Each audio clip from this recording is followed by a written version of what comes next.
If Rivals was a dog, what breed would it be? Oh man. Oh man. Okay. All right, so I said, do you have any Rivals or PM Plus questions? I'm going to do the PM ones tomorrow. From Throne Orc. So Torque, how much growth has the Rivals scene gotten over the past year or two? That is a very interesting question. The rival scene in the past 2 years has gone through a huge roller coaster, is what I would say. Right now, we're in a high because of Definitive Edition. There's a lot more focus on the scene. There was a very interesting thing that happened about a year ago exactly, actually. It is when the Rivals Workshop came out. Because Rivals content and people watching Rivals on YouTube and on Twitch and on things like that exploded. So many more people were watching. Very little of that growth impacted the competitive scene. People who were interested in Rivals purely for the workshop didn't transition. And so if you view like Rivals growth, we didn't see much from that, even though the game itself did. Which was interesting because a lot of people thought like, oh, like all of these people, they're going to start with workshop and then they're going to like check out the competitive stuff. And they didn't. Rivals adding the workshop, basically, it was the equivalent of like if Smash never had items or never had like weird stages and then you added them back in. And so now you have the casual people who are just like, oh yeah, I love all of this fun stuff, but they don't want to play competitively, and that's okay. It's just to split the scene into like, there's a small group that is doing what is called the Rivals Extended Rivals Extended Workshop List, something like that. And they are making like competitions, but it's still all workshop, which is really cool. And I actually want to make another video about that. I've done one before, but they didn't transfer over. And there was a period, maybe about a year ago, when the rival scene was going down, for sure. The rival scene was going down. Not that people weren't as interested, but there was a lot of people who were like, hey, I just need a break. I need time off from this. A lot of people thought that, like, you know what, I'm just going to wait for the Definitive Edition to come out. There were people that were saying things like, oh, you should be playing more Rivals now because that'll help you get prepared for Definitive. But, like, it's not the same. And then Definitive came out and the scene has exploded. We're not seeing all of the impact of that yet, and I don't think we will until in-person events start up. 4 biggest Rivals tournaments of all time have all taken place during quarantine. All online tournaments, but like it's huge. There's been a ton of stuff for that. There also is, at one point it was like the 3rd best-selling game on the Nintendo Switch eShop for like, I think the week, but that's still a big deal. The fact that it's on the Switch is going to be huge once in-person stuff can happen again. I don't have hard... You know what? I could find hard data. Let's pull up the Steam charts. So in October to June of 2019, Rivals of Aether had an average of... Is this average or is this peak? I think this is peak. Of like about 300 to 500 people, 300 to 450 people playing at any given time. And there was, the lowest I've seen is like 193. From the week of December 7th, so last week, or 2 weeks ago, it had 835 people. Earlier in November, it had 1,000 people going at any time. In August and September, it had 2,000. It had almost 3,000 at any time.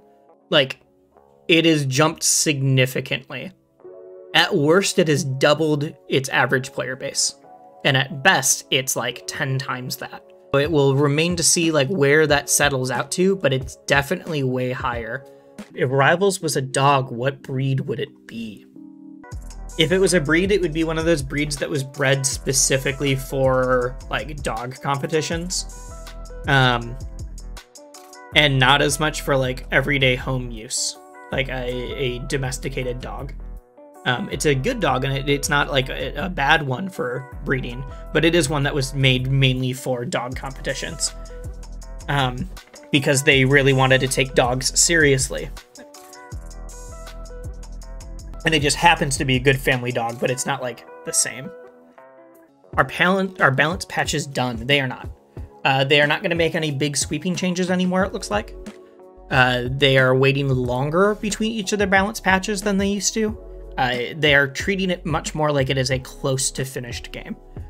We're not going to see any more characters or anything like that for sure. No more stages. We're probably going to get some skins. We're going to get some stuff like that, but like, don't expect any big changes for any characters anymore. It's all going to be like small stuff. What do you feel are the most compelling storylines going into 2021? The best storyline right now is that the old guard is falling off, which has been very, very interesting. It was never a melee 5 gods level of control, but you had Cake and you had Penguin, and then like a couple of years ago you had more of Fullstream, who's still very good, top 20 player, but not uncontested #1 like he was. You have Windows and you have a lot of different people, but there's a lot of people that used to be like tip of the top players that, especially with the way everything's been online, they're falling off. And some people are saying that these people will come back strong, and that once in-person events are here, they're just going to be going, and it's going to be back same thing as usual. And there's others that are saying, yeah, but they're not playing much right now, and players like Kusi or Flary or like some other people are just grinding, or Zaro or anybody else are grinding so hard and playing so much, and they're making big upsets now. And yes, there will be some adjustments once we're back to LAN majors, but we're gonna see what that ends up as. And I'm very excited to see like who's going to transition from online grinder to in-person beast. Is going to be a very big deal. And a lot of people are saying it only has to do with online, but I think it also has to do with how much each of these people are practicing, how much everybody's training. All of the recent online majors have had huge upsets, and there's a point where I want to say it was losers quarters, we were already commentating the #1 and #2 player against each other. Someone was going to get 7th. And on LAN, they hadn't gotten worse than like 2nd in 2 years. And that's been a consistent thing. Like, people are consistently starting to beat these people. And I'm really excited to see if that continues on once in-person events are back, or if that's going to drop off. And I have a feeling, so my personal take on that is that we're going to see it even out. And it's not going to be that these people are going to drop off, but it will be a, like, they need to get used to in-person, and the in-person people are going to have to de-rust.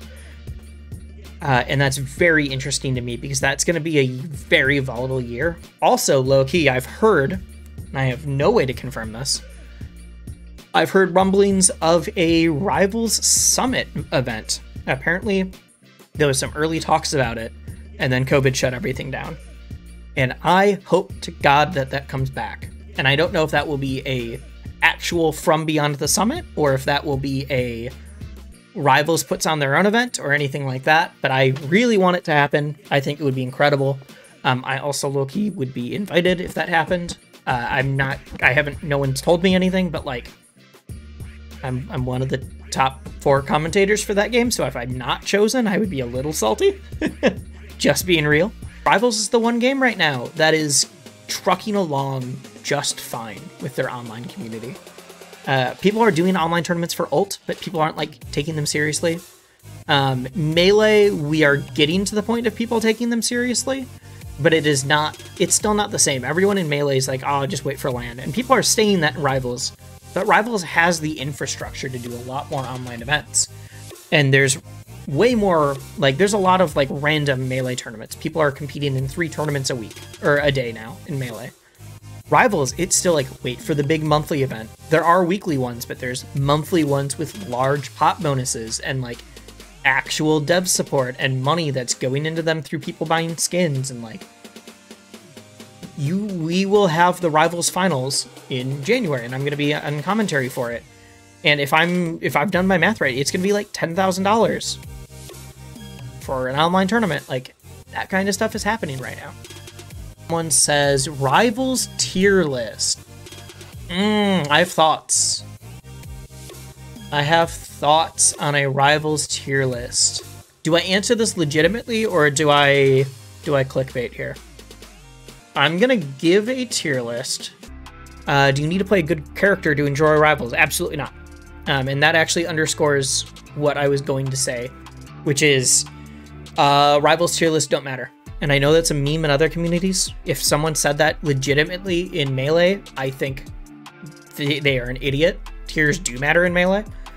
Tiers kind of matter in PM. Tiers do not matter in Rivals. I can make a, like, I think these are the characters that are better or worse, and I'll make a tier list. I'll do it. But in Rivals, you can be a top 10 player with the worst character in the game.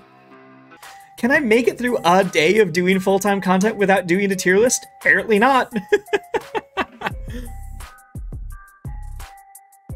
I'm gonna make my Rivals tier list, but everything is under the understanding that, like, you could win a major with the worst character in the game.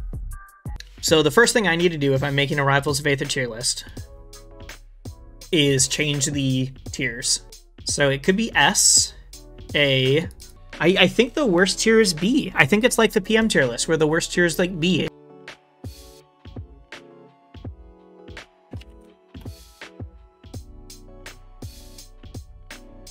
That's my hot take, is that everyone in Rivals can win a major, and I know people disagree with me on that, but I will stand by that. I think anyone in Rivals can win. It will be hard, but I think anyone in Rivals can win. The other thing is that Rivals is constantly being patched. I think #1 character in the game right now is Ori. Ori is my main. Ori can do it all. Ori's very light. Ori dies very easily, but Ori's extremely fast, has basically a puppet with her. They've got kill power. You have to really work to combo into the kill power, but it's doable. You have bash. Ori has so many tools. Ori's got so many tools. Burst movement by bashing your own, like, orb. The light grenade. There's so much. Absa is much easier to play at that level, is what I will argue. I think Absa is a little bit worse than Ori, but much easier to play at that level. It's easier for me to think of, like, who's bad and who's good. The people that are in the middle are going to be hard. Is Edelus the worst in the game right now? I think Sylve is way better than people give her credit for. Maple, it's fine. Claren's very good. Orcane, I think, is super slept on. Orcane's so good right now. I'll explain some of these choices in a sec. This is just easier for me to put people into spots. Rano is still solid. Raster, I feel like Raster's a step above all of the S characters and below the A characters. I'm gonna make an A+ tier. Zetter.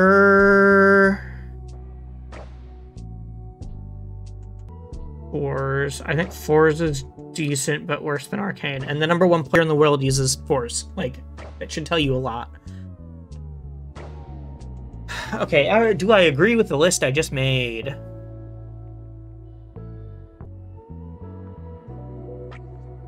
Okay, let's look at S. Ori and Absa both are phenomenal characters. Ori is the best character in the game, I think, which means that I'm just bad. I'm carried, that's okay.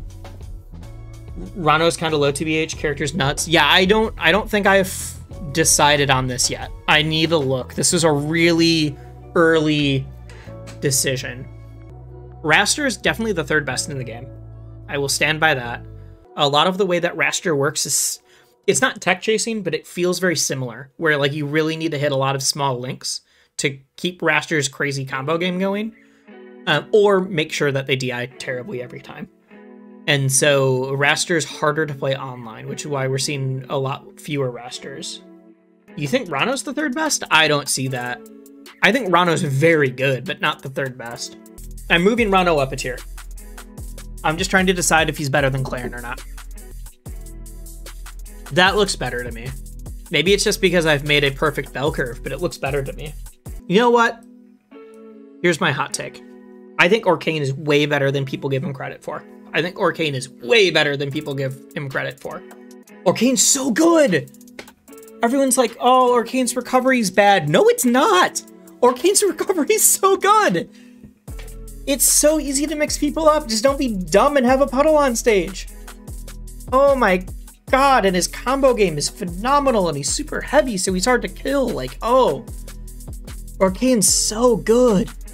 Is Clarence better than Forsburn? Is Zetter better than Forsburn? Zetterburn is really good.